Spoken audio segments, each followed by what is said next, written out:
इस दुनिया में तमाम तरह के चोर हैं और उन चोरों के बारे में आपने सुना होगा। बल्कि मैंने इसी क्राइम तक की कहानी में कुछ ऐसे चोर की कहानी सुनाई जो कॉमेडी से ज्यादा मेल खाती है। एक चोर ऐसे एक बार जो बैंक में गया था तो वो बोरी में अपने आप को छुपाया हुआ था, क्योंकि उसे मालूम था कि यहाँ सीसीटीवी कैमरा है, लेकिन उसे ये पता नहीं था कि इन कैमरे को कैसे बंद करते हैं या हटाते हैं। तो वो बोरी के अंदर उछल उछल के चल रहा था और फिर जाकर एक कोने में अपने आप को उसने खड़ा कर लिया। ऐसा लगा कि बोरी में कुछ सामान है, और उसके बाद वो बंद भी हो गया बैंक के अंदर, बाहर नहीं निकल पाया। फ्राइडे को वो घुसा था, सैटरडे संडे बैंक बंद। मंडे जब बैंक खुला, जब लोग अंदर गए तो देखा कि स्ट्रांग रूम में एक बोरी है, बोरी के अंदर वो चोर है। तो वो भी अपने आप में एक फनी किस्सा था। तो ऐसे बहुत सारे चोर हुए हैं, चोरों की कहानी हुई। लेकिन आज जिस चोर की मैं कहानी आपको सुनाने जा रहा हूं, उसको सुनने के बाद आप फैसला कीजिए कि इस चोर से आप नफरत करेंगे या मोहब्बत करेंगे।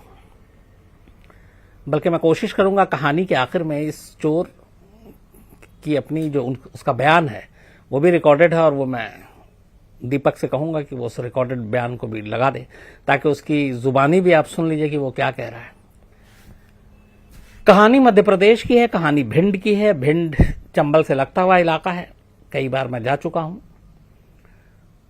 तो भिंड में 30 जून की बात है। एक कर्मचारी जिनका नाम राकेश कुमार, वो अपने परिवार के साथ रहते हैं, पत्नी और बच्चे।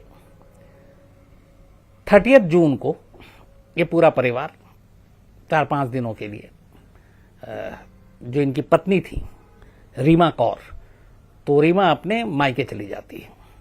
घर में ताला लगा देते हैं और राजीव कुमार, उनकी पत्नी और बच्चे ये सब चले जाते हैं। 30 जून को ये लोग जाते हैं, 5 जुलाई को वापस लौटते हैं। जब 5 जुलाई को वापस लौटते हैं तो जैसे ही दरवाजे पे पहुंचते हैं तो सारे परेशान हो उठते हैं, क्योंकि दरवाजे का ताला टूटा हुआ था। घबराए हुए लोग अंदर घुसते हैं। अंदर जाते हैं तो देखते हैं हर तरफ सामान बिखरा पड़ा है। खासतौर पर रीमा मौर्य जो उनकी पत्नी थी, वो बेतहाशा भागती हैं अपने उस घर में रखे सामान में, जहां उन्होंने अपने जेवर रखे हुए थे और कुछ पैसे रखे हुए थे। हर और जो महिलाएं घर की होती हैं वो कुछ पैसे बचा लेती हैं। तो देखा तो उस बक्से का भी ताला टूटा हुआ और सारे जेवर गायब। रोना धोना शुरू हो गया। असल में वो सारे जो जेवर थे सोने चांदी के, वो रीमा मौर्य को उनकी शादी में उनके घर वालों ने दिए थे। तो एक तो वो लगाव उस चीज से, और दूसरा महंगा, बहुत मुश्किल से सहेज के रखा था। तो सारे जेवर गायब, पैसे गायब। इन्होंने अड़ोसी पड़ोसी से पूछना शुरू किया, किसी ने को कुछ मालूम ही नहीं कि कब कौन आया, क्या ले गया, कैसे ले गया। अब एक मिडिल क्लास फैमिली के लिए सारी चीजें गायब हो जाना एक बहुत तकलीफ की बात होती है। तो रीमा मौर्य भी परेशान हुई। इसी दौरान में घर में इन सारी चीजों को देखने के बाद अचानक उनकी नजर कागज के एक टुकड़े पे पड़ती है। वो कागज का वो टुकड़ा उठाती हैं और उसमें लिखा हुआ था। तो पता चलता है कि ये असल में चोर ने भेजा है, बल्कि चोर फेंक कर गया या रख कर गया। उस कागज पे टुकड़े पे ये लिखा था शुरुआत में कि जय भारत जय हिंद। तो इससे एक तो ये है कि वो देशभक्त है। फिर इंग्लिश और हिंदी में लिखा हुआ था। वो लेटर भी मैं ऐसी ही आपको कहानी के बीच में कहीं दिखाऊंगा, आप पढ़ेंगे उसको खुद। तो उसमें कुल मिला के जो टेक्स्ट था उस लेटर में अलग अलग, वो ये लिखा हुआ था कि मेरा एक दोस्त मुसीबत में है, खतरे में है, मुझे उसकी जान बचानी है और आप टेंशन मत लें। मैं जो भी यहां से चोरी करके जा रहा हूं, ये सब आपके घर में वापस फेंक जाऊंगा। और मैं दिल का बुरा इंसान नहीं हूं, अच्छा इंसान हूं। और एक लाइन और था, धूम 3। धूम 3 एक फिल्म का नाम है। तो ये लेटर जब पढ़ा तो घर वालों को लगा कि ये चोर का ही काम है और चोर ने लेटर फेंका है। लेकिन लेटर में जिस तरह की ये सारी चीजें लिखी हुई थी वो बड़ी अजीब थी कि एक चोर चोरी भी कर रहा और ये कह रहा कि मैं अच्छा इंसान हूं और जो भी यहां से ले जा रहा हूं बहुत मजबूरी में ले जा रहा हूं, लेकिन आपको वापस लौटा जाऊंगा, ये भी मेरा वादा है। खैर, घर वाले अब पुलिस स्टेशन पहुंचते हैं नजदीक के सिटी कोतवाली भिंड में, और वहां जाकर एक रिपोर्ट लिखाते हैं चोरी की और साथ में ये लेटर देते हैं। पुलिस वाले रिपोर्ट तो लिख लेते हैं, जब लेटर पढ़ते हैं तो पुलिस वालों का भी दिमाग घूम जाता है कि एक ऐसा चोर है जो चोरी भी कर रहा है, साथ में लेटर भी छोड़ रहा है और उस लेटर में ये भी कह रहा है कि हाँ मैंने ये सब किया है लेकिन मैं मजबूर हूं, मैं मेरे दोस्त की जान बचाने के लिए बहुत चोरी करना बहुत जरूरी है और मैं सारे पैसे आपको लौटा दूंगा। अब किसी चोर के जरिए ऐसा लेटर तो मिलता नहीं है, न कोई चोर ऐसा सुराग और सबूत भी छोड़ता है। खैर, पुलिस को लगा कि ये कोई मतलब बिगड़ैल चोर टाइप का नहीं है, लेकिन अब पुलिस का काम है, एफआईआर दर्ज होगी तो चोर को तो ढूंढना है, क्योंकि उसने जुर्म किया है, घर में घुसकर चोरी की है, उसके लिए धाराएं हैं, सजाएं हैं और जेल जाना जरूरी है। इसी के बाद पुलिस अपनी तफ्तीश आगे करती है, आस पड़ोस के तमाम लोगों से पूछताछ करती है, सीसीटीवी फुटेज खंगालती है, लेकिन कोई सुराग नहीं मिलता। दिन बीतते जाते हैं और कोई ऐसा गवाह भी सामने नहीं आता, लेकिन पुलिस की कोशिश जारी थी। इसी दौरान में एक मुखबिर के जरिए पुलिस को एक शख्स के बारे में पता चलता है, और ये पता चलता है कि एक राहुल जाटव नाम का लड़का है जो इसी कॉलोनी में रहता है जहां रीमा मौर्य और उनकी पत्नी रहती थी, और मतलब मोहल्ले में ही रहने वाला राहुल जाटव। तो ये मुखबिर के जरिए, चूंकि हर पुलिस वाले के अपने अपने मुखबिरों का जाल होता है, तो उसने बताया कि ये काम राहुल जाटव कर सकता है। इसके बाद पुलिस राहुल जाटव पे नजर रखती है और उसको उठाकर थाने ले आती है। थाने लाती है तो उसके बाद पूछताछ करती है। थोड़ी देर के बाद राहुल जाटव खुल जाता है, लेकिन इससे पहले पुलिस उससे कुछ लिखवाती है, नाम वाम भी। तो जब वो लिखवाती है उससे, उसकी हैंडराइटिंग में, और फिर वो लेटर जो घर में मिला था उसकी हैंडराइटिंग मिलाती है, तो मतलब फॉरेंसिक जांच की जरूरत नहीं पड़ती है। सारी चीजें लगभग एक जैसी, लिखावट की मिलान एक जैसी थी, एक जैसी लिखावट थी उस लेटर की भी और थाने में जो राहुल जाटव से लिखाया। तो क्लियर होगा कि ये राइटिंग इसी की है। तो अगर घर में चोर ने लेटर फेंका है और वो कह रहा है कि मैं चुरा कर ले जा रहा हूं लेकिन लौटा दूंगा, तो फिर यही शख्स है। फिर पुलिस उससे पूछताछ करती है और राहुल जाटव टूट जाता है और वो बताता है कि हाँ, मैंने ये चोरी की और घर से पैसे, जेवर चुराए। उसकी निशानदेही पे कुछ चोरी की चीजें बरामद भी हो गई, कुछ इधर उधर हैं, वो पुलिस ने कहा मैं बरामद कर लूंगा। और फिर उसने लेटर के भी बारे में बात मानी। तो पुलिस ने कहा कि तुमने लेटर क्यों लिखा और धूम 3 क्या है, और कौन सी ऐसी दोस्त की वजह बनी जिसकी वजह से तुमने चोरी की कि मेरा दोस्त का जान खतरे में है, परेशान है और उसके लिए चोरी जरूरी है। तो उसने सिलसिलेवार जवाब दिया। राहुल ने बताया कि उसने पहले कभी इससे कोई क्राइम नहीं किया और ना क्रिमिनल के साथ उसका कोई रिश्ता रहा है, ये पहला जुर्म था उसका। उसने कहा कि धूम 3 फिल्म देखी थी उसने, उसमें आमिर खान हीरो थे और आमिर खान चोर बने। तो आमिर खान का उसमें कैरेक्टर इस तरीके से था कि वो चोरी करते और गरीबों की मदद भी करते।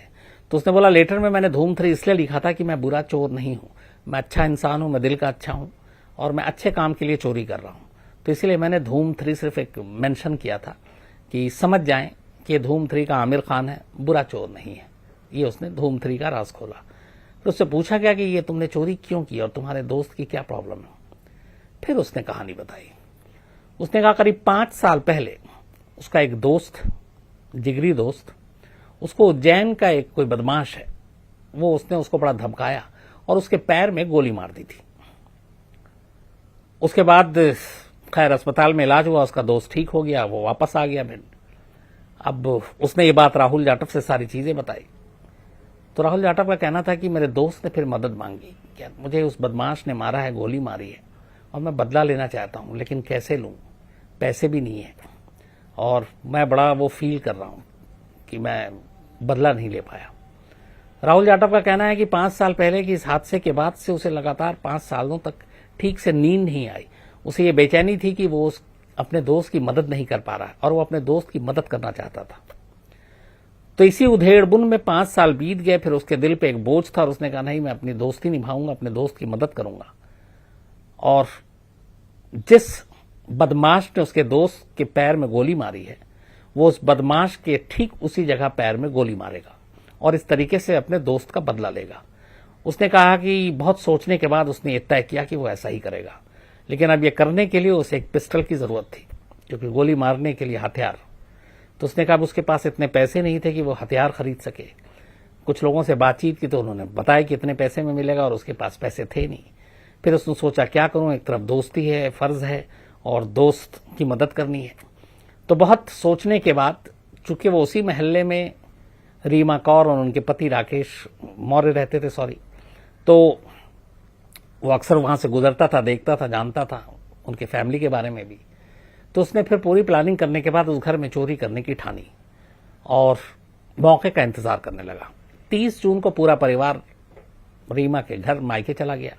घर खाली, दरवाजे पे ताला लगा हुआ, और यहीं राहुल जाटव को मौका मिल गया। 30 की रात को ही उसने मौका देखकर ताला तोड़ा, घर के अंदर दाखिल हुआ, जितने गहने थे, पैसे थे, वो सारे चुरा लिए। और उससे पहले उसने घर में ही बैठकर अपने इस चोरी की वारदात के पे जाने से पहले एक खत लिखा, हिंदी और इंग्लिश में। और उस खत में उसने बाकायदा ये लिखा कि मैं ये सारे पैसे लौटा दूंगा जैसे ही मेरे पास होंगे। और धूम 3 लिखा, उसके जरिए मैसेज देना चाहता था कि अगर उन्होंने फिल्म देखी है धूम 3 तो समझ जाएंगे कि आमिर खान जैसा है। तीसरा उसने लिखा कि मेरे दोस्त के लिए बहुत ज़रूरी है एक तरह से, वरना उसकी जान खतरे में है। तो फिर ये खत लिखकर जो भी उसे समझ में आया उसने अपनी जेब में रखा, घर में गया।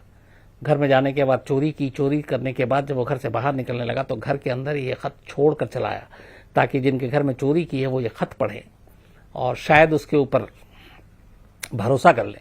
उसने ये भी कहा कि चाहे वक्त लगता, लेकिन अगर उसके पास जैसे ही पैसे आते तो मैं शायद डबल जितने चुराए थे उसका दुगना मैं फिर से उसी घर में जाता। ये भी कह रहा है कि मैं अपने चेहरे पे नकाब डालता, कपड़े बांधता, ताकि मुझे कोई पहचान ना पाए, लेकिन चोरी छुपे जाता, चुपचाप से वो सारे पैसे उनके घर में वापस डालता और मैं निकल लेता। तो ये उसका इरादा था। खैर उसने चोरी की, खत छोड़ा, लेकिन आखिरकार पुलिस ने उसे पकड़ लिया।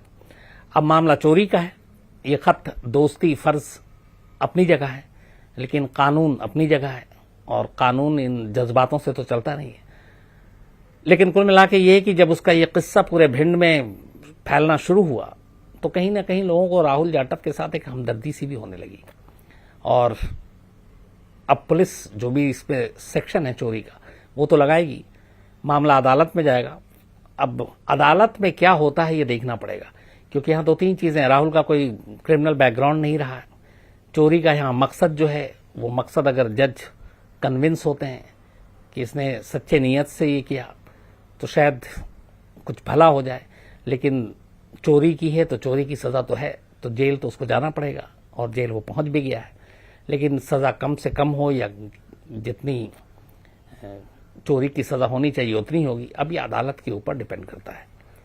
तो देखिए क्या होता है। इसको जब भी सजा होगी और जो भी फैसला आएगा अदालत का, मुझे लगता है आप सभी को भी जानने का हक है, तो मैं जरूर इसका अपडेट दूंगा, इसका फॉलोअप करूंगा और पता करूंगा कि राहुल जाटव के साथ अदालत ने क्या किया। बल्कि ये भी कोशिश करूंगा पता लगाने की कि अदालत में जब ये मुकदमा पहुंचेगा और जब बहस होगी दोनों तरफ से, तो उस बहस का लबोलवाब क्या होता है, क्या कुछ कहा जाता है और कितना किसकी तरफ से तर्क रखा जाता है और अदालत कितनी कन्विंस होती है। लेकिन अभी यह है कि भिंड के तमाम लोग, बल्कि कुछ इनकी फैमिली से भी बात की थी, तो रीमा मौर्य और उनके पति बहुत खुश हैं कि उनकी चोरी की जो सामान, जो उसके शादी में उसके जेवर मिले थे, शायद वो अब सब वापस मिल जाएंगे। लेकिन ये भी है कि जब उनसे पूछा गया कि एक चोर इस तरह से लेटर लिख के गया और इतनी ईमानदारी से सब कुछ कह के गया, तो कहीं ना कहीं थोड़ा सा सॉफ्ट कॉर्नर उनके दिलों में भी था कि हाँ, ऐसा होता नहीं, आमतौर पे चोर करता नहीं। तो ये थी एक अनोखे चोर की कहानी। अब ये आप सभी लोगों के ऊपर है, आप अपने अपने हिसाब से डिसाइड करें कि चोर कितना अच्छा था या कितना बुरा था, और अपनी राय जरूर भेजिएगा, मेल कीजिएगा, बताइएगा, ताकि मैं इसको मंडे को जब नई कहानी के साथ आऊंगा तो उसमें जरूर बताऊंगा। तो मेरी आज आप तमाम लोगों से ये है कि जरूर अपनी राय दीजिए और बताइए कि इस चोर के बारे में आप क्या सोचते हैं। मैं एक हिंदुस्तानी लिखता हूँ, उसमें मैंने जय हिंद भी लिखा था। मैंने उसमें ये लिखा था, अभी मुझे पैसों की खास जरूरत है, इतनी जरूरत है, अगर मैंने ये काम नहीं किया तो वो लोग मेरे दोस्त को मार देंगे। और उन चुराए हुए पैसों से सोने चांदी से मुझे एक पिस्टल खरीद ली अपने दोस्त की जान बचाने के लिए। वो मेरे स्कूल वाले दोस्त है यार, बहुत जल्द होता है, उसकी टांग में गोली मार दी है ना। तो मुझे बहुत मुझे नींद नहीं आती, कम से कम 5 साल हो गए, 5 साल से मुझे नींद नहीं आ रही। किसको मारना था? किसको मारना था? जान से नहीं मारना है, बस उसको भी उसी फ्लोर से डराना है कि दोबारा गोली मार मत देना। और ये बात है राजस्थान जयपुर पिंक सिटी की। चाहे तो अभी आप एफबी पे देख लो, मुझे पिंक सिटी में मैं देखूंगा, मेरी यूट्यूब पे वीडियो जितनी मेरे दोस्त वीडियो करते हैं, गर्लफ्रेंड नहीं, आपने जो पत्र पे जो लिखा हुआ था, क्या सोचकर लिखा हुआ था? मैंने ये सोच के लिखा हुआ था कि बहुत से चोर होते हैं, मतलब गंदे चोर होते हैं वो, ले गए और भाड़ में जाए वो। लेकिन मेरे दिल ने कहा कि अभी ये लिख के जाते हैं, इतना माल मैं निकाल लेके जा रहा हूँ, तो मैं बाद में अपने मकसद में कामयाब हो गया, वहां जाके अच्छे मतलब बिजनेस चालू हो गया, तो मैं उससे डबल इनको गेट खटखटा के और मुंह बांध के आऊंगा और इनके ऊपर वो सारे पैसे जेवरात चौरा चांदी सब फेंक के तो आज कहानी में इतना ही। मैं लखनऊ में हूं कल, लेकिन शाम रात तक बल्कि दिल्ली पहुंच जाऊंगा। तो मंडे दिल्ली से ही फिर से नई कहानी, नए सिरे से कहानी। तो अब मंडे मुलाकात होगी आपसे रात 9 बजे। कल संडे है, यही उम्मीद है कि सब कुछ कूल हो, आपकी भी छुट्टी अच्छे से गुजरे, हमारी भी गुजरे। हालांकि हमारा तो कल सफर में ही गुजर जाएगा। तो लेकिन अब मंडे मुलाकात होगी नई कहानी के साथ। अपना ख्याल रखिएगा। Thank you very much.